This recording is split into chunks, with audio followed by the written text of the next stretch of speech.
and give you a chance for other questions. Okay. We want to continue with, well, talking about other figures in psychology that you have met in your life. Which other important professionals have you been with?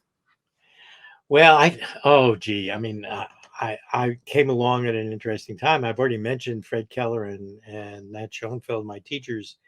I've had accidental encounters with a lot of people.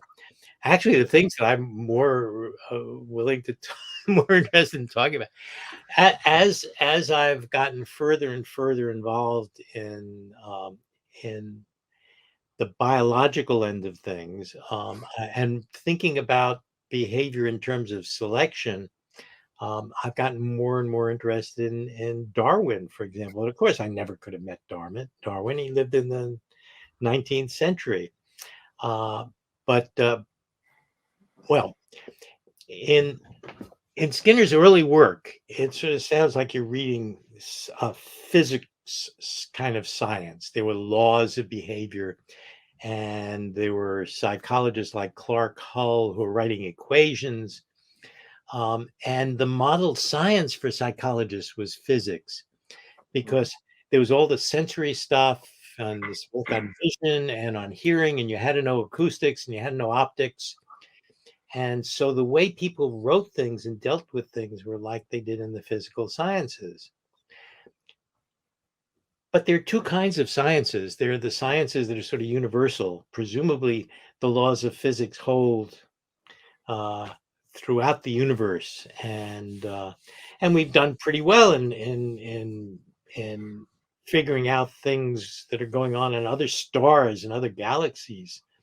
And it does seem like a black hole at the center of our galaxy is like a black hole, although different in size from one in a distant galaxy. But if you get to biology, the details of biology are specific to life on our planet as we know it. And some people like to refer to then biology as a historical science. It's a science that is involved with the particulars of our planet and what's happened to us and other species on our planet. Behavior is like that too. It's specific to the organisms we know that have evolved in our planet. Evolution, as Darwin would have talked about it, occurs in the service of behavior. All the organisms that evolved in our planet had to be able to avoid predators, find their own food, drink, find mates. And so the evolution of their muscular system and their skeletal system depended on how they allowed these organisms to behave. So behavior is very fundamental. And so I've been reading more and more about biological sciences and find that there are marvelous parallels. Skinner was beginning to write more like a biologist by the time you get to 1953 in his book, Science and Human Behavior, which I mentioned earlier. And there's one little paragraph in that book in which he compares Darwinian evolution and the evolution of species to the evolution of behavior in the lifetime of the individual organism. He was talking about shaping. And he was essentially was saying we behave, and our behavior consists of populations of responses that are then selected by their consequences, just as populations of organisms was selected in evolutionary time. So you can look at phylogeny, and then you're talking about Darwin and evolution. You can look at ontogeny, and then you're looking at changes within the lifetime of the individual organism. And then you can go one step further. Skinner later got to talk about is you look at behavior not within the individual organism, but as it's passed on from one individual to another. And one of the main ways we humans do that, there's imitation and there's other kinds of things that do let that happen a bit. But the way we do that is especially through verbal behavior, which adds a third level of selection. We could maybe call it sociogeny. SOCI for social. Well, I've been spending more and more time looking at those parallels and finding that there are all sorts of things that are useful for us who study behavior to learn from those who studied those kinds of systems in biology. So, for example, we talk about short-term and long-term. We talk about whether the animal will take this immediate small reward or will show the self-control to take the bigger one later. That's short-term and long-term at the level of behavior and ontogeny. Well, it turns out there are short-term and long-term consequences in Darwinian evolution too. So, for example, a species might be evolving so that the females prefer certain characteristics on the part of the males that they will eventually mate with. And that, by the way, is Darwinian sexual selection. And we used to argue that the reason for that is that if the female picks out this peacock, which has this very elaborate tail, that for the peacock to survive with that crazy tail, it's got to be a very fit peacock. And that was why it was important. But now we understand that may have nothing to do with it. Once you have a system that's moving in that direction, it can go in that direction. So on the short term, the male may find the mate, but in the long term, that species may be driving itself into a narrower and narrower niche in which it's at risk. So it would be nice if they could show some self-control and not go in that direction, because they're much more threatened with changes in the environment than more general species. So all those kinds of things were going on. But I haven't forgotten that your question was originally psychologists that I've known. and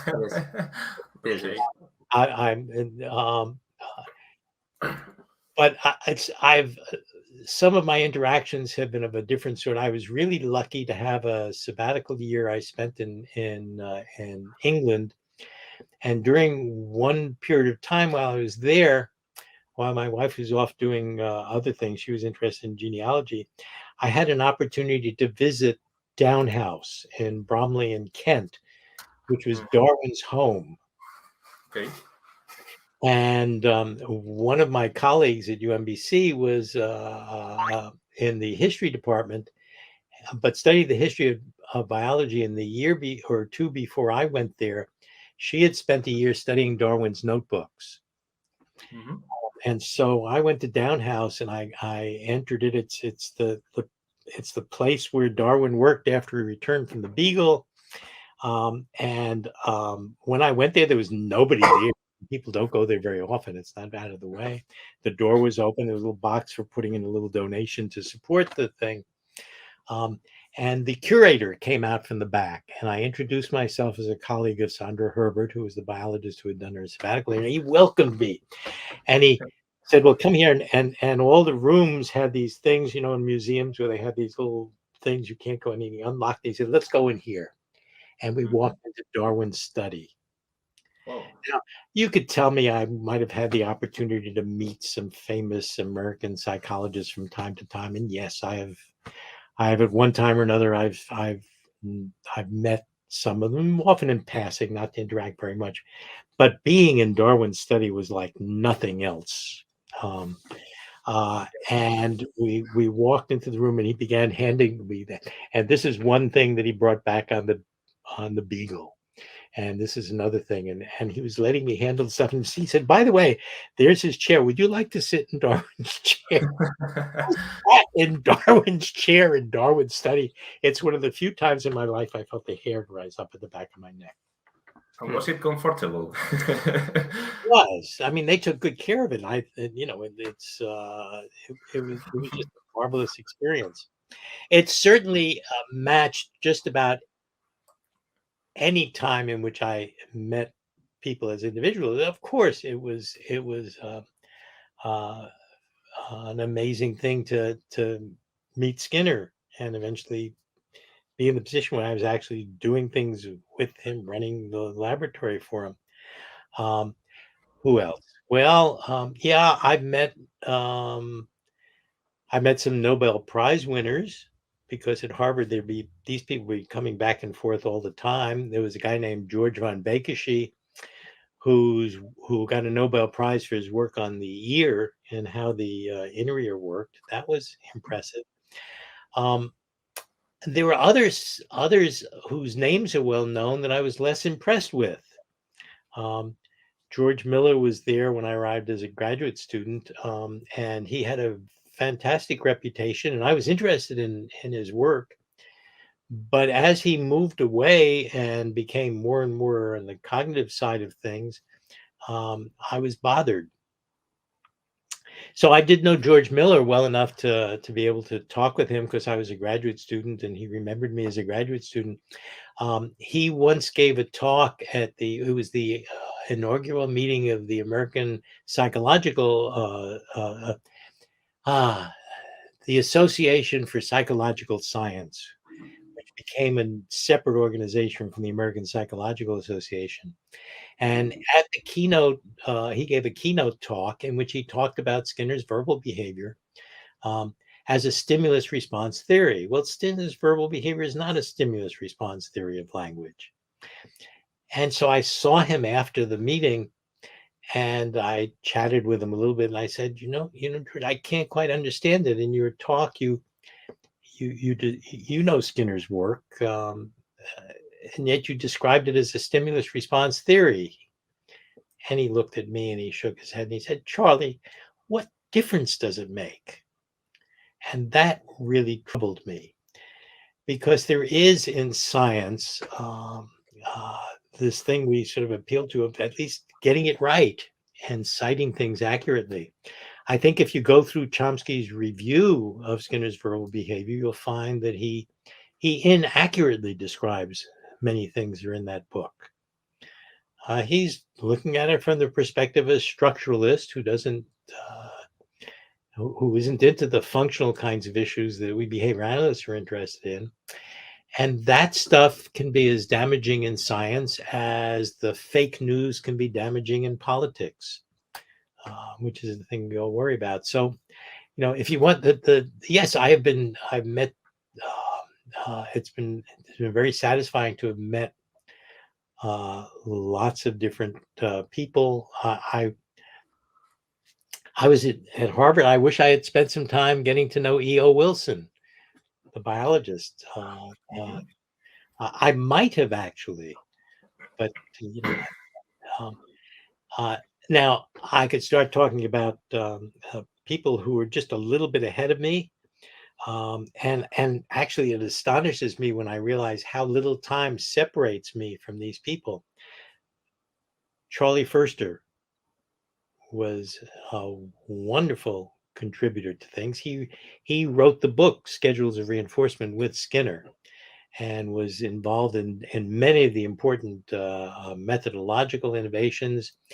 He was the first one to show that kids who were in those days described as being psychotic, nowadays we call them kids on the autism spectrum.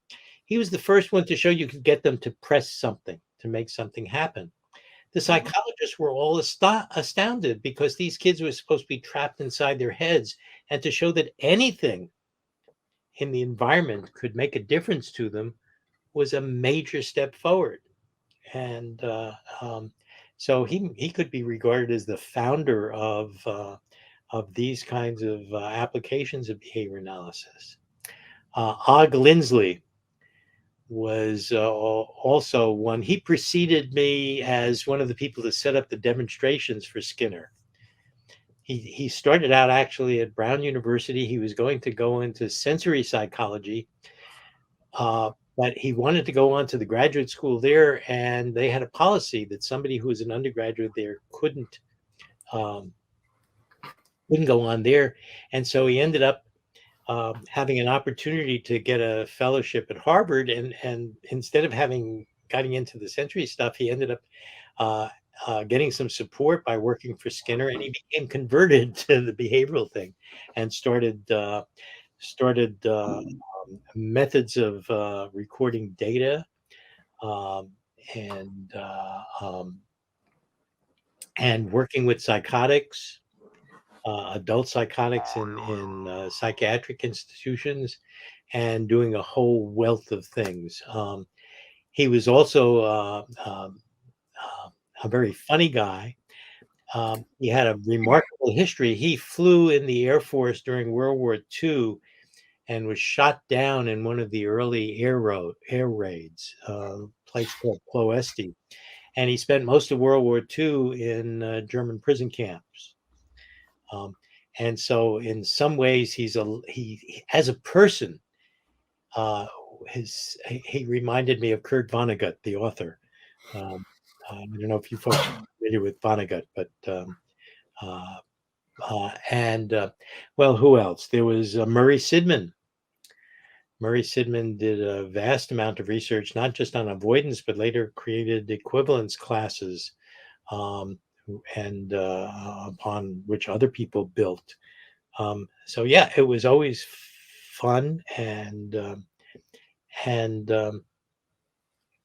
exciting to be involved with those people. Joe Brady started working with Sidman. He arranged lots of things, laboratories for people. He trained the first chimp that went up in NASA missions and came back alive, lever pressing all the way. So yeah, these were people I've met over the years and very much impressed by, and yeah, we follow in their footsteps. They set up a lot of things that made it easier for us to do a lot of stuff. Have you met any Spanish psychologists? Oh, sure. Well, I meant Carmen Luciano is one I've known. If I could start the names, the trouble is I'd leave out a lot, but quite a few people in Mexico, certainly. And now I not as much opportunity. Sadly, although I have been in other countries in Europe, I never did get to Spain. So I apologize for that. I wish I could do it. I think I've passed my travel days. But in Mexico, yes, and people in a few other countries, and of course, they're Hispanic, but not that closely related to you. But I've also had lots of interactions in Brazil. So you're separated by Portuguese versus Spanish, but culturally, I think there is a lot of similarities. Yeah. And the Daisy de Sousa and Joao Todorov and others, I think you folks may know of. And I don't know how much interaction you have with the Portuguese. It just happens that because Fred Keller went to Brasilia when Brasilia was new, and taught there, that there are many Brazilians then who are behavior analysts. And I think it would be good ties for you folks to create if you don't have some of them already. But Mexico is very strong in behavior analysis. And of course, it's closer. And so, in fact, just a couple of weeks ago, I did a webinar with a Mexican group.